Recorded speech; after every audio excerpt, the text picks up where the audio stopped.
What you action figure enthusiasts out there, JC here, and today I wanted to do something. This is really something I'm doing more out of my own curiosity. But, you know, Toy Biz, you know, back in the day, the Marvel Legend figures they did were fantastic. They really set the bar on action figures. But 9 times out of 10, the more modern Hasbro figures outshine those older Toy Biz ones. You know, the modern sculpts and everything, especially with what Hasbro's been doing in the past several years with their figures. But there's still some exceptions. There's still some older Toy Biz figures that really hold up, even by today's standards. The Nightcrawler figure comes to mind. And another one is their Beta Ray Bill figure. And so when Hasbro announced and released their new Beta Ray Bill figure, I was really curious to know, you know, how it compared with the older Toy Biz one. So that's what I'm doing today. This isn't a full-on review or anything. I'm just kind of comparing the two figures. And I'll be honest, both are really good figures. And I think probably what it comes down to is just which look that you prefer, because the Toy Biz one is based on his classic look, and then the Hasbro version is based on his more modern look. Both figures come with the Stormbreaker hammer, so we'll look at the accessory, and I think probably the Hasbro version wins a little bit here, just because I think the Hasbro one is a little more comic book accurate. So the Stormbreaker hammer, I think the size of the Toy Biz one is more in keeping with what we generally see in the comics. Though the one here, the Hasbro one, it's much longer. And I think even, you know, the modern version maybe is a little bit longer than the classic version, but just based on the artwork I've looked at, I don't think it's quite this long. And then the other thing, like this little spike here on the top, I don't actually think that is on even the modern version of the hammer. So I like the look of that, but I don't think that's really comic book accurate. So you did have the spike on the classic version. You've got a darker bronze color paint job on the Toy Biz one, whereas you've got a brighter gold color. Neither one, I think both actually look pretty good. You've got some sculpting detail on the handle of the Hasbro one. It's pretty smooth. You got a little bit of sculpting detail, but it's pretty smooth. I like the way the axe portion looks on the Hasbro one, but again, I'm not sure that's entirely comic book accurate. I think this is the way this one looks, the Toy Biz one looks, I think is more accurate. And then you've got the strap on the end. Both of them have a strap, and they're both made with the same kind of rubber material. And honestly, I'm not entirely sure if both of them had the strap or not, but I'm glad both companies did include that. So at the end of the day, both I think are pretty good looking accessories, and even with the Hasbro one with the longer handle, you can get it in good two-handed poses, even if it's not necessarily comic book accurate. But I guess because of the accuracy of how it appears in the comics, if I had to choose one, I would say the Toy Biz one is a little bit better than the Hasbro one. Okay, now for the figures themselves, and first of all, I'll just say that both companies have done a really good job with this particular character. You know, again, the Toy Biz one is based on his classic look, which I tend to prefer. I think it's a more interesting look than the more modern look. The more modern look to me is a little more boring. But, you know, I think Hasbro did a really good job of capturing the modern look, and then Toy Biz did a really good job capturing the classic look. So things like, you know, you'll notice here, like on the Toy Biz one, on the helmet here, that the feathers are individually sculpted, and you've got some texturing and everything. So really nice detail with those, and they've kept their shape over the years, which is really nice. But in the Hasbro one, it looks more like metal blades, and so it's less detailed. But again, that's really more in keeping with how they portray the character these days as opposed to when he first appeared. So both, I would say, equally capture the likeness of the character from the comic books.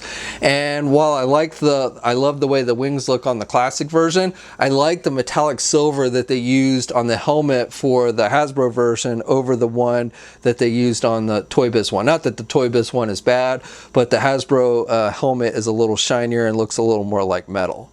Now, other things like their skin tone, you notice the Hasbro version, he's got a much darker skin, more orange looking than the Toy Biz version.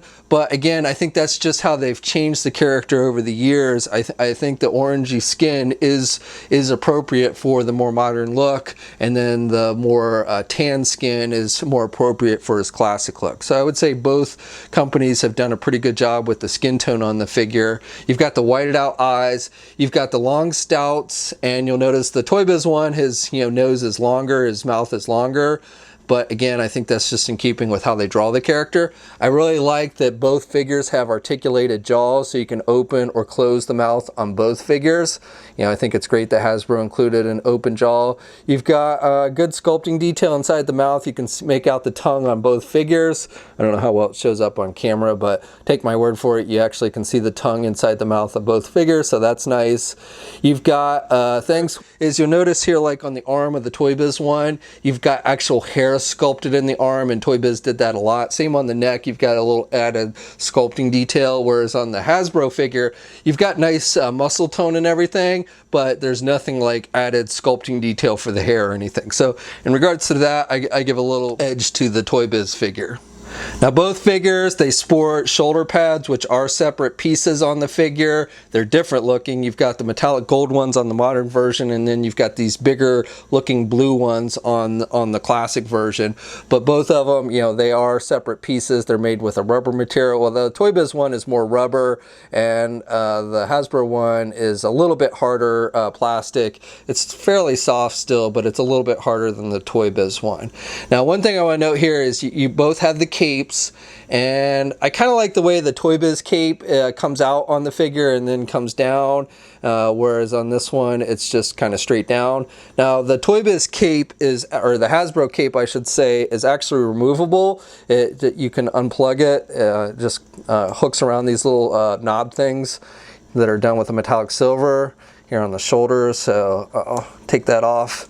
And then you've got a plug in the back that plugs into the back of the figure. The Toy Biz cape, I don't know why this hole is on the Toy Biz one. I don't remember if this was used from another figure or something. You even have a hole in the back there, but I don't think there was any purpose for that, so I'm not sure why that's there. But it's a softer material. The cape on the Toy Biz one's a softer material. Both are, you know, that kind of vinyl material, but it is softer for the Toy Biz one. But I kind of like the way the cape hangs on the Toy Biz one, though it's not removable. So I don't know how often Beta Ray Bill takes his cape off, but you know, you do have that option with the Hasbro version. And then for the rest of the figure, again, you've got added details on the Toy Biz one with the circles and stuff, and those are actually sculpted, whereas it's more smooth. You've got this metallic paint that they use on the upper chest, which is again keeping in the comics. You do have the little discs off to the side with the metallic silver, and you've got some sculpting detail with those as well, but they don't stand out nearly as well as the Toy Biz, you know, the circles on the Toy Biz one. But again, that's not really Hasbro's fault. That's how the costume just appears. It's just a more sleeker looking costume, and to me just a little more boring looking. You've got the big white gloves with the Toy Biz version. The modern version, he just has the wristbands, and those are separate pieces on the figure, and you have some sculpting detail with those.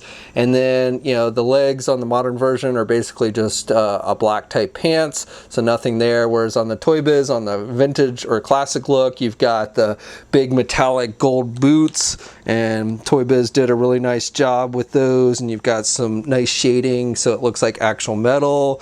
And then you've got these blue pieces that are sculpted on the leg, and they kind of stick out, so really nice detailing there. And then again, you have more circles. So as I said, the Toy Biz one, the classic look, to me is more exciting and more detailed, but that's not the fault of Hasbro. That's really just the way Marvel Comics decided to portray the character. And again, in my opinion, I like the classic look more than the modern look. Oh, and on the classic look, you also have the belt, which Toy Biz did a nice job with the sculpting detail, and it's done with a metallic bronze type color that matches the boots. Okay, now for articulation. So you can move the head on both of them. As I already mentioned, they both have articulated jaws, and with the Toy Biz one, you can move up and down about that much. And then with the Hasbro version, again, you can turn the head pretty easily, no problems. You don't get, yeah, you get some up and down movement. So I would say the head movement on both figures is pretty much on par with one another. Now with the arms, you just have normal hinge joints on the Hasbro version, and they both have the shoulder pads, so you know that limits some of that movement. You can get the arm out about that much, and then you can't really rotate the arm all the way around with those shoulder pads.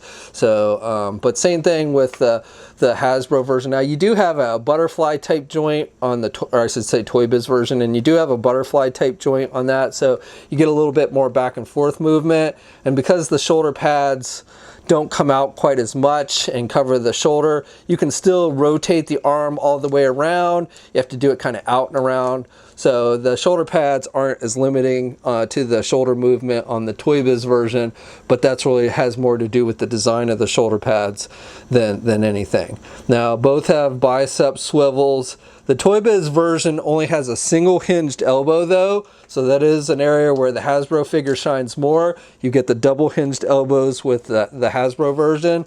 Both have rotation and hinges with the hands. Now with the Toy Biz version, you had the articulated fingers on the left hand.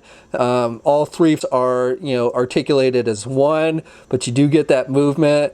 With the right hand, because the right hand's where he grips his hammer, they did not articulate the figure so he would hold the hammer more tightly. You can actually fit the hammer in this left hand if you stick it in the thumb there. And then with the Hasbro version, you don't get any kind of articulated fingers. You just get two grip hands, so he can hold the hammer in either hand. Now with the Toy Biz figure, you do get an actual ab crunch. You get a little clicky noise with this one, but in all honesty, he can really only crunch forward about that much, and then he can only look back about that much. You do get a waist swivel. With the Hasbro one, you get a midsection joint, but it's not an actual ab crunch. So you can rotate a little bit there at the midsection, and you can pivot to the left and the right a little bit, but you really don't get much in the way of crunching movement. You get a little more back movement with this one. And then again, you also have a waist swivel. And then with the legs, you can do the splits just like with all the Hasbro Marvel Legend figures. You can do the splits about that much. With the Toy Biz version, the joints, I don't want to force it because it's an older figure, but you can do the splits pretty good with the Toy Biz version.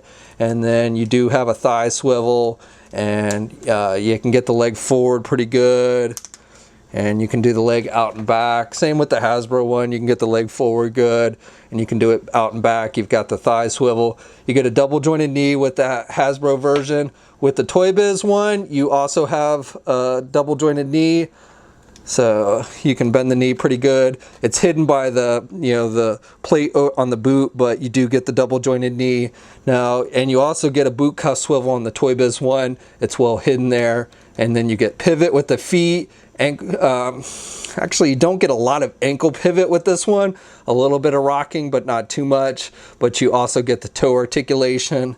With the Hasbro version, you get the normal, you get a boot cuff swivel, and then you get the hinges, and then you get regular ankle pivot. And then both figures have peg holes on the bottom of the feet. Okay, so that's it. When I first came up with the idea of doing this comparison, in my head, I really thought the Toy Biz figure was easily going to be the winner. But now that I've had the Hasbro one in hand and really looked at it and stuff, I think it's almost the two figures as far as look and quality are almost equal to one another. There's a little bit of give and take, with the Toy Biz one, you've got the added detail of like the hair sculpting on the arms, but then with like the Hasbro one, you get the double hinged elbow. So, like I said, at the end of the day, I think both figures as far as quality and look and everything are equal. And it just really comes down to which look you prefer for the character, either the classic look or the modern look. But I think either figure will look good on your shelf, whichever one you choose to display. Maybe you'll choose to display both of them, I don't know. But like I said, I think Hasbro's done a really outstanding job with the figure, surprisingly. I mean, I didn't think it was a bad figure, I just didn't think it was going to be quite as nice as the Toy Biz one. The Toy Biz one, I mean, this is, in my opinion, one of the best Toy Biz figures they did back in the day. So there you go. I'd love to hear your thoughts. Share them down in the comment section below. Just a reminder, we have contests going on both Marvelous News and Toy News International where we're giving away $100 store credits. I'll have links to the details of both of those contests in the video description. Hit the bell notification, subscribe to the channel if you haven't already, and like the video if you're so inclined. And of course, you can also follow me on my Facebook, Twitter, and Instagram accounts. I have links to those in the video description as well. And until next time, guys, I'll catch you later.